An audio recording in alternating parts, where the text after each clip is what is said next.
Bismillahirrahmanirrahim. Assalamualaikum warahmatullahi wabarakatuh. Perkenalkan, nama saya Nadia Dwi Karmelia dari Prodi D3 Kebidanan Universitas Muhammadiyah Tasikmalaya. Di sini saya akan menjelaskan mengenai konseling kesehatan reproduksi dan seksual bagi calon pengantin. Selamat menyaksikan. Assalamualaikum Ibu. Ya, silakan Ibu duduk. Ibu, Bapak, saya ngucapin terima kasih ya kepada kalian berdua karena telah menyempatkan datang ke PMB ini untuk konsultasi sebelum melakukan pernikahannya. Apakah benar ini dengan Ibu Winnie bersama Bapak Hidayat? Baiklah kalau betul. Ibu, Bapak, perkenalkan, nama saya Nadia Dwi Karmelia. Kebetulan saya sedang dinas di PMB ini pada siang hari ini. Bapak, di sini saya akan memperlihatkan contoh lembar balik ya Pak. Nah, lembar balik ini yang akan membantu Bapak beserta Ibu untuk lebih memahami apa itu kesehatan reproduksi dan seksual. Nah, oleh reproduksi dan seksual oleh pengantin, Ibu dan Bapak tenang saja, semua privasi sama saya akan dijaga ya, akan terjamin aman pokoknya ya. Jadi Ibu dan Bapak tidak usah canggung bercerita kepada saya. Pokoknya kalau misalkan nanti saya menjelaskan ada yang tidak Bapak atau Ibu tidak mengerti, silahkan untuk langsung bertanya kepada saya ya. Oke, sampai sini ada yang mau ditanyakan dulu Bapak Ibu? Tidak ada ya.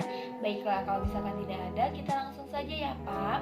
Nah, pernikahan adalah akad atau janji nikah Bapak yang diucapkan oleh atas nama Tuhan yang Maha Esa ya, oleh pengantin atau oleh calon pengantin untuk memberikan ketenangan, kesucian, serta dengan mengembangkan hubungan atas saling cinta dan kasih ya Pak. Nah, di sini jadi pernikahan adalah awal terbentuknya sebuah keluarga. Jadi Pak Bu, di sini ada hak reproduksi seksual. Yang pertama, memiliki hak yang sama memutuskan kapan akan mempunyai anak, jumlah anak mau berapa. Itu wajib sama Bapak dan Ibu dikomunikasikan, kita saling ngobrol ya. Arahnya mau kemana, mau punya anak jumlahnya berapa gitu ya. Terus mendapatkan informasi yang lengkap tentang kesehatan reproduksinya, seksual, serta efek samping mengenai obat-obatan, alat dan tindakan medis yang digunakan untuk mengatasi masalah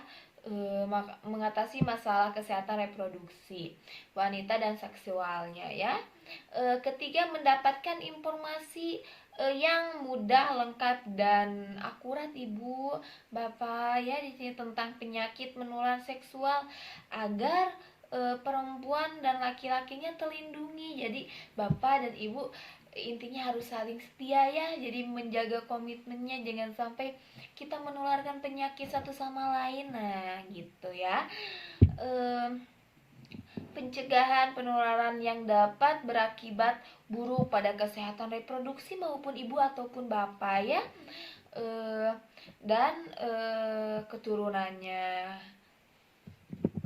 Nah, yang selanjutnya memperoleh informasi yang lengkap mengenai pelayanan KB yang aman, efektif, terjangkau, serta diterima sesuai dengan pilihan tanpa paksaan. Jadi Bapak atau Ibu ya, ketika ingin melakukan KB itu harus dengan konsisten gitu kan, jadi tanpa ada paksaan maupun dari bapaknya ataupun dari bidannya. Jadi dikomunikasikan dulu sebelum melakukan apa-apa ya sebaiknya.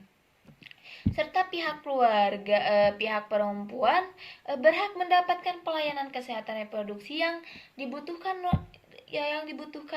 yang memungkinkan sehat, selamat dan menjalani kehamilan.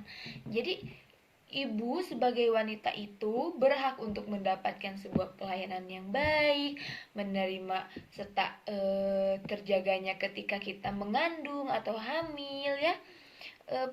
Serta kita mendapatkan hal selamat ketika kita melalui proses persalinan, nifas, serta memperoleh bayi yang sehat, lucu serta menggemaskan ya Bu, Bapak. Nah, di sini ada hubungan bapak suami istri yang didasari dengan penghargaan terhadap pasangan masing-masingnya. Dan dilakukan dalam kondisi waktu yang diinginkan bersama tanpa unsur paksaan, ancaman, tentang ataupun kekerasan. Jadi bapak ataupun ibu ketika ingin melakukan hubungan seksual, oke, kita bicarakan kepada istri, kepada suami tanpa ada paksaan. Misalkan ibu tidak ingin melakukan hubungan seksual karena ibu capek, tapi si bapaknya ingin. Bapaknya ingin tapi ibunya gak mau gitu kan. Jadi ayo ngobrol gitu kan, biar sama-sama enak dalam melakukannya, rileks ya. Nah, sampai sini ibu bapak ada yang mau ditanyakan? Tidak ya, kita lanjutkan. Nah, di sini ada persiapan nikah bapak pranikah ya. Nah, di sini bisa sama bapak atau ibu dibaca. Persiapan pranikah itu mengenai persiapan fisiknya, fisik ibu dan bapak juga harus siap. Gizinya, gak boleh kita kekurangan gizi ya. Pemberian imunisasi TT itu sangat penting ya bagi calon catin atau calon pengantin. Nah, menjaga kebersihan organ reproduksi itu sangat penting bapak serta ibu ya. Nah, ada persiapan fisik kayak apa aja sih persiapan fisik itu Bu Bidan, saya nggak ngerti. Nah, sama saya dijelasinnya persiapan fisik itu seperti kita melakukan tanda-tanda pistal dulu ya, seperti kita periksa suhu, nadi, tekanan darah kita, respirasi kita, itu penting kita periksakan diri ya. Terus pemeriksaan darah rutin gitu. Seperti apa aja sih Bu? Pemeriksaan darah rutin itu seperti HB, trombosit, leukosit ya. Terus pemeriksaan darah yang dianjurkan seperti apa? Kita wajib memeriksakan golongan darah kita, terus gula darah kita dan lain-lain ya. Persiapan gizi ibu bidan kayak gimana sih persiapan gizinya ya, kita tuh harus tahu. Nah, persiapan gizinya meningkatkan status gizi calon pengantin bersama perempuan melalui penanggulan KEK ya, energi serta gizi yang didefinisikan. Asam folatnya ibu harus terpenuhi ya, soalnya kan asam folat itu penting ya bagi ketika kita hamil. Kita harus siap nih, kita harus gak boleh nih kekurangan asam folat, apalagi ketika kita ngandung kekurangan gizi, alah bahaya banget ya. Makanya persiapkan dari sekarang gitu ibu. Apakah ibu mengerti? Oke, kita lanjutkan ya. Status imunisasi TT ibu itu wajib kita melakukannya ya.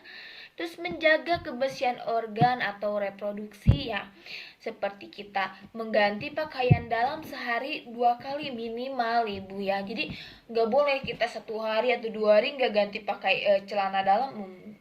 Kebayangkan sama ibu atau bapak gimana baunya ya. Jadi kita harus rutin mengganti pakaian dalamnya. Selanjutnya, tidak menggunakan pakaian yang ketat serta yang bukan berbahan non sintetik ya. Terus membersihkan organ reproduksi dari luar ke belakang ya, dengan menggunakan air bersih dan keringkan menggunakan handuk ataupun tisu. Tapi saya sarankan ibu mengeringkannya menggunakan handuk aja karena lebih baik ya Bu. Selanjutnya ada khusus untuk perempuan, tidak boleh terlalu sering menggunakan pembilas vagina. Banyak kan yang sekarang yang dijual bersebarannya di seperti di mall-mall, alat pembersih kelamin atau misnya perempuan agar harum atau apa gitu kan. Lebih baik mengurangi. Kita boleh menggunakannya, tapi jangan terlalu sering atau terlalu berlebihan, karena yang berlebihan itu tidak baik ya gitu. Terus jangan memakai pembalut tipis dalam waktu yang lama gitu kan. Usahakan kita pakai pembalut dan mengganti pembalut itu lebih sering, lebih rutin ya. Penggunaan pembalut ketika menstruasi diganti paling lama selama 4 jam. Jangan sampai kita pakai pembalut pagi nih, malamnya baru kita ganti atau besoknya, gak boleh. Usahakan kita 4 jam setelah kita memakai nih, kita ganti secara rutin ya, agar tetap terjaga ya, agar tetap bersih juga. Nah, bagi perempuan yang sering keputihan, berbau serta berwarna, harap memeriksakan diri ke eh ke petugas kesehatan atau dokter ya, spesialis, karena itu penting banget ibu. Jadi ketika ibu udah mendapatkan tanda-tanda misalnya kita ada keputihan nih banyak banget. Kok keputihannya berbau sih, kok keputihannya ada berwarna sih, kenapa ini? Ketika saya awam nggak tahu, oke, kita lebih baik memeriksakan diri ke petugas kesehatan yang lebih ahli ya. Bagi laki-laki dianjurkan disunat. Disunat itu penting ibu, bapak ya, khususnya untuk bapak disunat itu penting. Karena apa? Karena untuk menjaga kesehatannya ya, agar tetap sehat terus. Nah, di sini banyak ya di zaman sekarang tindakan kekerasan yang mengganggu setelah menikah gitu kan. Ketika kita pacaran kita selalu romantis, dihidupi dengan warna-warni ya seperti pelangi gitu kan. Tetapi setelah menikah terjadilah sebuah kekerasan. Gak sedikit ibu di zaman sekarang, seperti kekerasan fisik, kekerasan psikis, kekerasan seksual, penelantaran, eksploitasi gitu kan.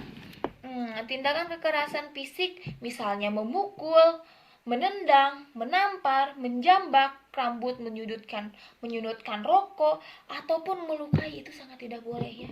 Sayang sekali, sayangi istri, sayangi suami dengan rukun ya. Kekerasan secara psikis misalnya menghina, mengeluarkan kata-kata kasar, berkomentar yang merendahkan, melarang istri mengunjungi saudara atau teman-temannya, berkencang atau yang lain-lainnya, itu jangan banget ya. Intinya kita harus saling menghargai. Kekerasan seksual, ada paksaan, menuntut hubungan seksual, sebelum melakukan hubungan seksual ada kekerasan dulu demi memenuhi hubungan seks, jangan ya. Itu sangat tidak diperbolehkan ya. Terus penelantaran misalkan tidak memberikan nafkah istrinya ditelantarin, mau makan apa pak? Kesian nanti ketika punya anak istrinya ditelantarin, aduh gimana gitu kan. Ketika pacaran kita merhatiin makannya gimana, tetapi udah nikah kita telantarin. Jangan ya, jangan sampai telanjur seperti itu ya pak, ya bu, mengerti. Melarang istri bekerja, si bapaknya nggak ngasih duit, mau gimana dong? Kalau misalkan nggak ngasih duit, setidaknya mengizinkan si ibu untuk bekerja, seperti itu ya. Eksploitasi seperti apa misalnya, memanfaatkan si istri. Oh, istri bisa didagangkan nih, banyak kan di zaman sekarang, di era sekarang istri dijual belikan oleh suaminya. Itu sangat tidak baik ya. Jangan, nauzubillahimindzalik ya, memperbudakkan anak orang, jangan. Kalau misalkan kita udah tidak mampu, silahkan ceraikan. Kalau misalkan kitanya sekiranya udah tidak mampu ya, jangan sampai kita menjual istri ke orang lain. Aduh, amit banget ya. Nah, di sini sampai sini Bapak Ibu bisa dipahami? Oke, kalau bisa dipahami ya. Ada yang ingin ditanyakan Ibu Bapak? Tidak. Oke, kalau tidak kita lanjutin ya. Di sini Ibu pasti bertanya, Bapak pasti bertanya, bagaimana sih solusinya mengatasi tindakan kekerasan? Nah, di sini Bapak serta Ibu bisa membaca ya, ke dokter untuk mendapatkan pengobatan dan dilakukan visum. Ketika kita mendapatkan kekerasan oleh suami, kita langsung berangkat ke dokter, kita visum biar ada bahan bukti. Nah, kan? Laporkan ke polisi, kita jangan segan ketika suami kita sangat kasar ke kita, ayo kita laporkan, biar apa? Biar dia jerak ya. Konsultasi dengan psikolog atau dengan hukum ya, mencari jalan keluar itu tidak salah. Cerita dengan teman agar kita mendapatkan sebuah solusi ya, bagaimana kita bisa keluar dari zona ini ya, itu Ibu. Nah, mengatasi kekerasan, solusi mengatasi. Nah, tadi kan udah dijelasin ya, solusi mengatasi tindakan kekerasan itu bagaimana. Sekarang kita akan lanjutkan Ibu Bapak tentang bentuk ketidaksetaraan mengenai gender dalam rumah tangga. Pasti akan tidak ada ketidaksamaannya ya, namanya juga dua orang kita satukan menjadi satu kepala ya. Misalkan bekerja si suaminya bekerja, terus memiliki peran penting, terus selanjutnya diutamakan, terus selanjutnya pembelaan. Bagi wanitanya bekerja dan mengurus rumah tangga ya, tidak memiliki peran dalam hal pentingnya, tidak diutamakan dan tidak ada pembelajarannya atau pembelaan. Bentuk ketidaksamaan gender dalam rumah tangga itu yaitu pembelaan kepada perempuan atau laki-laki. Misalnya laki-laki kuat, perempuan lemah, perempuan emosional, laki-laki rasional ya. Subordinasi yang diutamakan adalah laki-laki terlebih dahulu baru perempuan. Jangan ya menganalisis perempuan ditempatkan sebagai orang yang tidak memiliki peran penting. Banyak sekarang seperti itu. Beban ganda seperti beban kerja perempuan lebih lama dan lebih banyak. Perempuan dituntut menjadi ibu rumah tangga sekaligus mencari nafkah dalam keluarga. Gitu. Nah, organ reproduksi wanita ya seperti apa sih? Di sini organ reproduksi wanita itu ada seperti saluran telur, indung telur, bibir besar, bibir kecil, rahim, leher rahim, kelenjar, lubang kencing, dan vagina ya.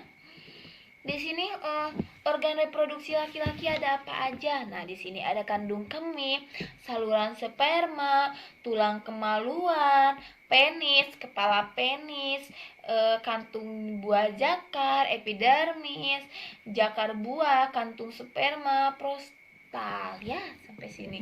Ibu dan Bapak, apakah ada yang mau ditanyakan? Tidak ya, mari kita lanjut. Nah, di sini ada kehamilan. Kehamilan ada yang diinginkan dan yang tidak diinginkan ya Bu, Pak. Kehamilan yang diinginkan seperti apa? Kehamilan yang ideal adalah kehamilan yang direncanakan, diinginkan dan dijaga perkembangannya secara baik gitu kan.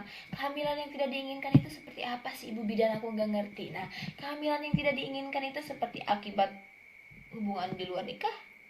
Banyak kan sekarang gitu kan, akibat gagal drop atau kita di KB tapi tetap terjadi kehamilan ya. Terus usia wanita subur gitu kan, yang tidak ingin mempunyai anak tetapi tidak menggunakan kontrasepsi, akan tetap terjadi kehamilan. Seperti itu. Bagaimana sih Ibu Bidan bisa terjadi kehamilan? Nah, proses kehamilan itu sel telur yang matang dibuahi oleh sperma dalam saluran telur ya, atau tuba falopi. Nah, sudah gitu sel telur yang telah dibuahi oleh sperma masuk ke embrio. Nah, terus menempel di lapisan dalam dinding rahim. Gitu. Dalam 122 hari pertama embrio berkembang mengikuti tahapan kehidupan sel atau hayat ya. Terus memasuki usia kehamilan lebih lanjut, embrio berkembang gitu kan, mengikuti tahapan kehidupan instan menjadi janin ataupun bayi. Nah, pada umumnya setelah 280 hari atau 9 bulan lahirlah si bayi ke dunia. Ya, ini Bapak bisa lihat. Nah, di sini Bapak bisa baca tanda-tanda kehamilan itu seperti apa. Ketika kita udah telat nih Pak, telah kita menstruasi, boleh kita beli tes, kita tes. Oh, tandanya positif dengan garis 2. Tidak mendapatkan menstruasi haid sebagai biasanya biasanya ibu mens tanggal 5 terus jadi telat, itu kemungkinan dia hamil. Timbul rasa mual, muntah, pusing terutama pada pagi hari yang bisa disebut dengan morning sick ya. Buang air kecil terus menerus gitu ya. Tidak ada nafsu makan, kadang mengidam atau tidak makanan yang jarang atau pernah dimakan. Pada usia kehamilan lanjut dengan alat tertentu terdapat detak jantung janin ketika kita melakukan USG. Bagaimana sih cara menghitung kehamilan Bu Bidan? Saya nggak ngerti. Nah, di sini Ibu Bapak bisa dilihat cara menghitung kehamilan. Misalkan tanggal Juni 2009 menghitung kehamilan ya. Terus Juli 2009 tanggal 14 itu sudah memasuki usia berapa. Cara menentukan persalinan. Nah, kemungkinan ketika ibu atau bapak telah mens tanggal 8, kemungkinan tafsiran persalinan masuk ke bulan Maret 2010 maaf. Ketika bapak telat menstruasi tanggal 8 Juni 2009, maka kemungkinan bapak akan melakukan persalinan ibu melakukan persalinan pada tanggal 8 Juni 2009 seperti itu. 2020 maaf, sorry ya. Nah, di sini cara menghitungnya gimana? Misalnya hari pertama haid tanggal 8 Juni 2020. Nah, diperiksa positif hamil tanggal 14 Juli 2009. Umur kehamilan antara waktu 8 Juni 2009 atau 14 Juli 2009. Nah, itu udah memasuki usia 36 hari atau 5 minggu. Nah, menentukan persalinannya gimana? Taksiran persalinan melahirkan harus diketahui hari pertama haid ibu, hari apa, tanggal berapa ya? Tanggal 7 bulan 3 tahun 2010. Nah, gitu ya. Terus selanjutnya ada memeriksakan kehamilan. Timbang berat badan, takutnya kekurangan gizi, mengukur tekanan darah, takutnya darah tinggi atau darah rendah, pengukuran janin, memberikan imunisasi TT, minum tablet tambahan darah, asam folat itu sangat penting untuk pembentukan janin. Konseling kehamilan, itu konseling kehamilan sangatlah penting ya. Nah, selanjutnya ada memeriksakan kehamilan. Udah ya tadi pemberian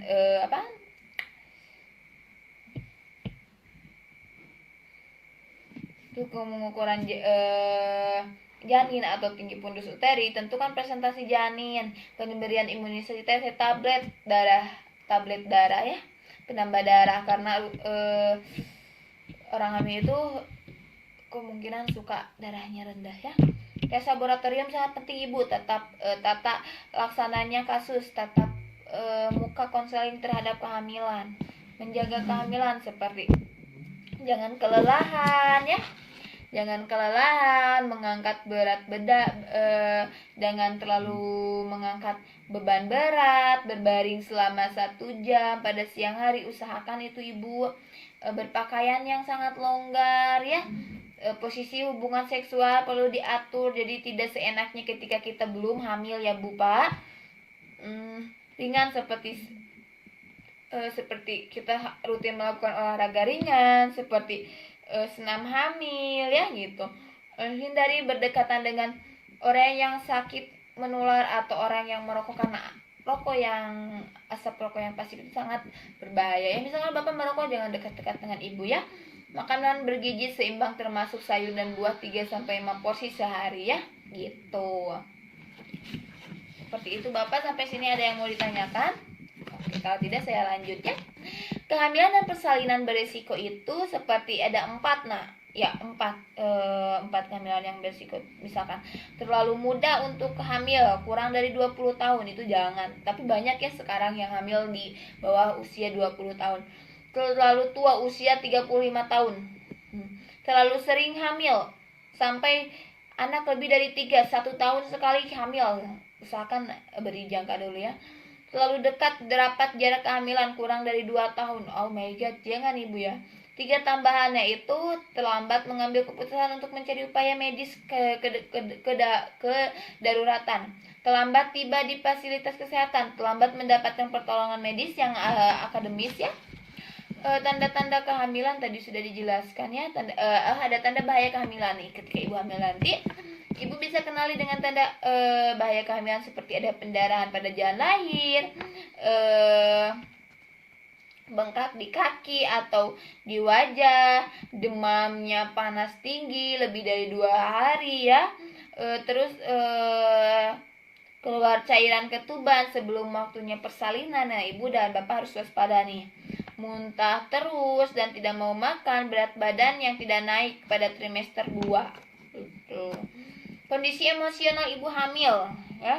ada ibu hamil itu jangan heran ya kalau misalkan ibu hamil itu mudah tersinggung, sensitif, uring-uringan ya, manja, mudah marah, tidak semangat. Jadi bapak harus memaklumi ketika istri bapak gimana harus memaklumi, si bapak hamil, orangnya sensitif gini. Persahanalah, tidak mau makan, tidak bisa tidur nyenyak, perubahan kondisi fisiknya, misalkan ketika ngaca kita bengkakan ya sekarang. Nah orang hamil itu kadang kayak gitu ya, mencemaskan perubahan fisiknya, khawatir terhadap perkembangan bayinya, takut si bayinya cacat nanti ketika melahirkan, bayinya meninggal ataupun apa, ingin perhatian lebih, ingin diperhatikan lebih oleh si suami. Pada waktu mengidam menginginkan makanan-makanan yang mungkin tidak pada musimnya sehingga sulit didapatkan. Hal tersebut semata-mata karena ingin mendapatkan perhatian dari keluarga ataupun suami ya. Di sini ada tips relaksasi ibu hamil seperti apa aja sih? Ibu dapat melakukan relaksasi seperti yang sederhana sehingga menimbulkan perasaan nyaman. Relaksasi dilakukan 1 kali dalam sehari 20 menit. Ketika ibu merasakan santai, ajarkan untuk menyenangkan pikiran dengan meminta ibu membayangkan dirinya berada di sebuah tempat yang nyaman, tempat yang pernah dikenal dan disukai, misalnya merasa senang berada di pantai dan tenang, atau mendengarkan musik yang lembut gitu.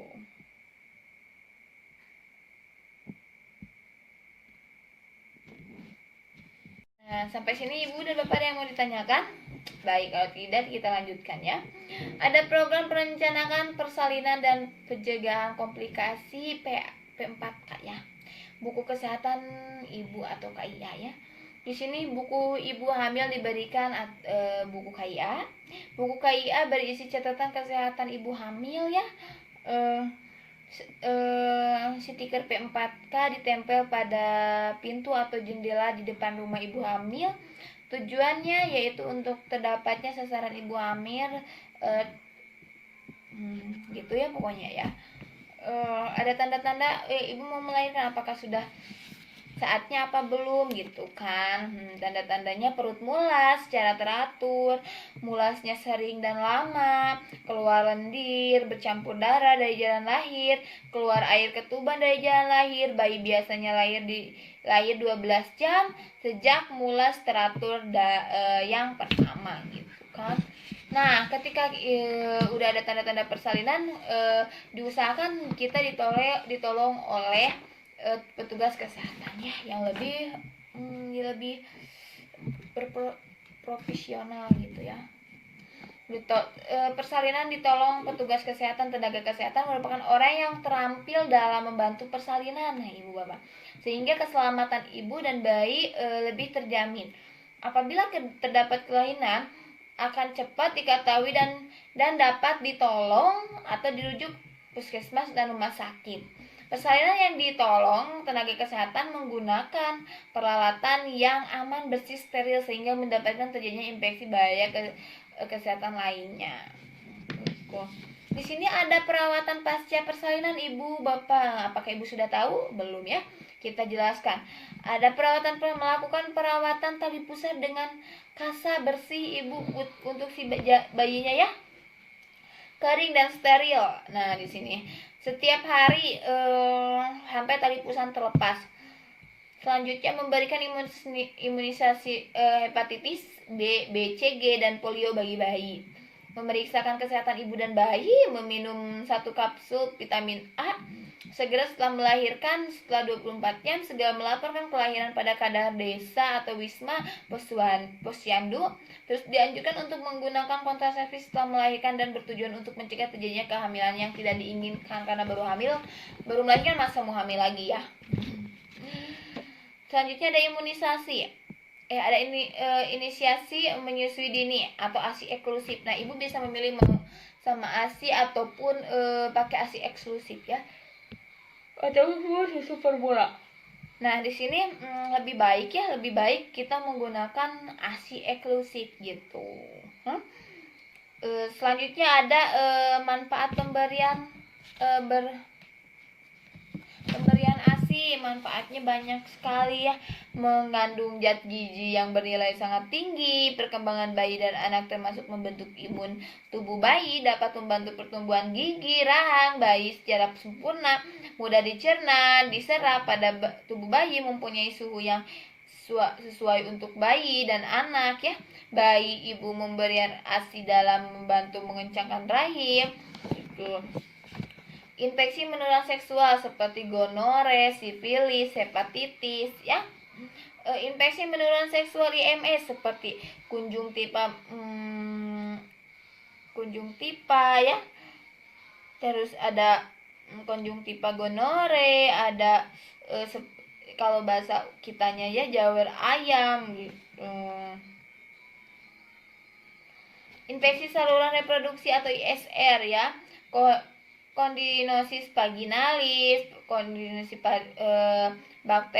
bakterial, trichomoniasis gitu. Ada juga infeksi saluran reproduksi atau ISR ya. Selanjutnya pelindungan peduli HIV atau AIDS ya. HIV atau HIV adalah merupakan kuman atau virus penyebab AIDS ya. AIDS adalah kumpulan gejala atau penyakit akibat menurunnya kekebalan tubuh yang didapat dari infeksi HIV. Penularan HIV seperti berhubungan seks tidak aman, transfusi darah mengandung HIV gitu kan, penggunaan narkoba atau suntik karena akibat pergaulan bebas gitu kan. HIV menular melalui ibu ke bayi pada saat kehamilan, persalinan, dan ketika menyusui gitu.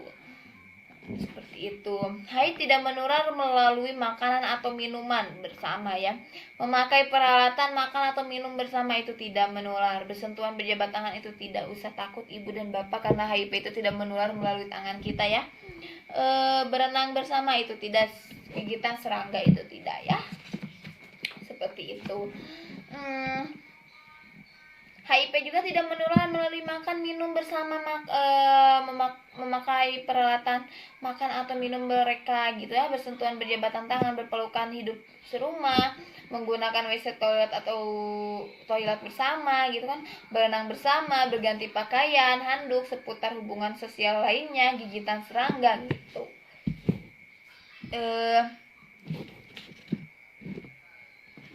Nah, di sini juga ibu dan bapak harus mencegah ya, karena AIDS itu tidak menunjukkan gejala gitu kan.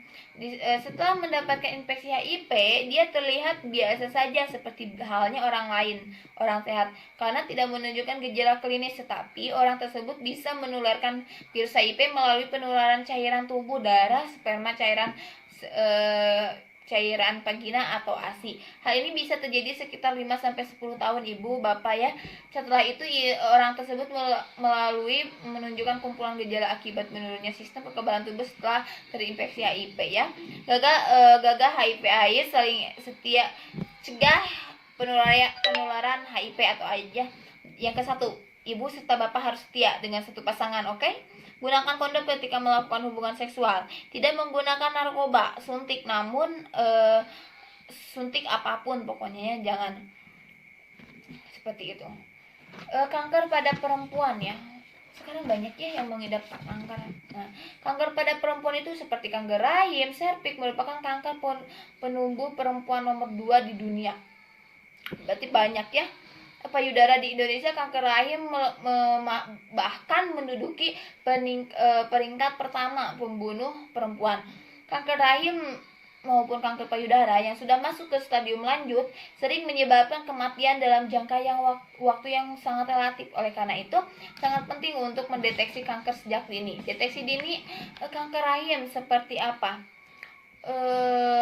Deteksi dini kanker rahim dapat dilakukan dengan Pap smear, tes IPA infeksi visual dengan asam cuka ya.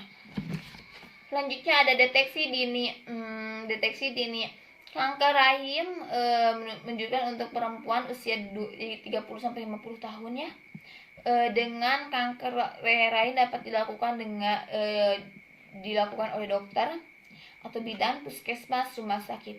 Pada stadium awal umumnya kanker rahim tidak memiliki gejala.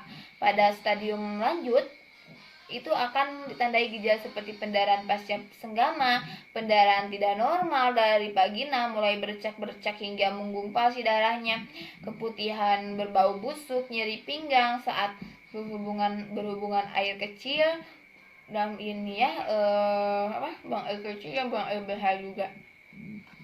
Nah, di sini ada deteksi dini kanker payudara ya. Kita harus sering sadari ya pada payudara kita. Kehidupan seksual suami istri. Nah, di sini ada kehidupan seksual suami istri ya Ibu dan Bapak. Kayak seperti apa sih Bu Bidan kehidupan seksual suami istri itu? Seperti kehidupan seksual dapat dipengaruhi oleh faktor fisik atau psikis gitu ya. Kanker kedua faktor ini baik fungsi fungsi seksual juga baik. Faktor fisik antara lain ada tidaknya penyakit pola hidup atau sedang dalam pengobatan tertentu. Faktor psikis antara lain tidak adanya stres, kejenuhan, suasana hati, hubungannya humoris. Gangguan kehidupan seksual dapat terjadi pada suami istri, laki-laki maupun perempuan. Nah, di sini Ibu dan Bapak harus saling mengerti ya. Terus ada komunikasi. Komunikasi apa yang menjadi kebutuhan seksual dari masing-masing pihak agar kedua belah pihak sama-sama puas. Jadi Ibu dan Bapak itu harus komunikasi gimana sih agar si suaminya puas, si istrinya juga puas. Jadi jangan misalkan suaminya aja yang puas nih, tapi si istrinya enggak gitu kan. Komunikasi itu sangat penting dalam pernikahan. Nah, gangguan seksual pada perempuan dan laki-laki. Nah, di sini ada gangguan seksual pada perempuan itu seperti gangguan dorongan seksual, misalnya dorongan seksual hiperaktif atau hiperaktif gitu ya. Gangguan bangkitnya seksual yaitu vagina ya, yang kurang mengeluarkan cairan meskipun sudah dalam keadaan cukup terangsang, tapi si ibunya kurang mengeluarkan cairannya. Rasa sakit atau tidak nyaman di kelamin dan sekitarnya setiap kali berhubungan seksual. Jadi ada aja yang yang nggak nyamannya di si ibunya atau di si bapaknya. Tidak bisa atau sulit untuk mencapai orgasme saat berhubungan seksual, itu ada gangguan di wanita ya. Sedangkan gangguan di laki-laki itu seperti gangguan dorongan seksual, misalnya dorongan seksual hiperaktif atau hiperaktif, disfusi, ereksi. Hal ini dapat disebabkan oleh faktor fisik, misalnya karena menderita diabetes mellitus, atau faktor fisikis, misalnya karena stres si bapaknya gitu kan. Selanjutnya, gangguan ejakulasi, yaitu ejakulasi terlalu dini atau justru ejakulasi yang terlalu terlambat. Gangguan organisme, yaitu tidak bisa merasakan organisme si bapaknya, jadi nggak keluar seperti itu. Mencegah gangguan seksual, yaitu komunikasi adalah hal-hal yang sangat penting di keluarga. Gaya hidup sehat, makan bergizi, seimbang, aktivitas fisik dan olahraga, serta tidak merokok ya. Tidak tergoda untuk minum obat kuat, namun jadi si bapak jangan sekali-kali minum obat kuat, ramuan dan tidak jelas isi dari indikasinya si obat hal tersebut. Mencegah gangguan seksual, selalu ingat bahwa kehidupan seksual adalah milik bersama dan dibina bersama pasangan. Yang kedua, berbicara secara terbuka apa adanya. Masing-masing pasangan berhak tahu mana hal yang mereka suka dan mana hal yang mereka tidak suka. Jaga kesehatan tubuh jiwa dengan gaya hidup sehat, misalnya tidak merokok, kelola stres, tidur cukup, pola makan gizi seimbang, berolahraga teratur ya. Jangan tergoda untuk menggunakan obat ramuan kuat dan lain-lain ya. Jagalah keseimbangan antara kesibukan dan relaksasi ya. Selalu usahakan untuk memiliki waktu khusus hanya berdua bersama pasangan. Jangan melakukan hubungan seksual hanya sebagai hal yang rutin. Menghindari kejadian komunikasi dengan pasangan yang masing-masing adalah kebutuhannya, seperti itu. Kesehatan reproduksi seksual bagi calon pengantin gitu ya. Mungkin sekian dari saya, mohon maaf bila ada kesalahan ya Pak Bu. Apakah ada yang ditanyakan sampai sini? Tidak ya? Baik, kalau tidak saya tutup sampai sekian ya. Wassalamualaikum warahmatullahi wabarakatuh. Mungkin sekian pemaparan dari saya. Mohon maaf bila ada kesalahan. Wassalamualaikum warahmatullahi wabarakatuh.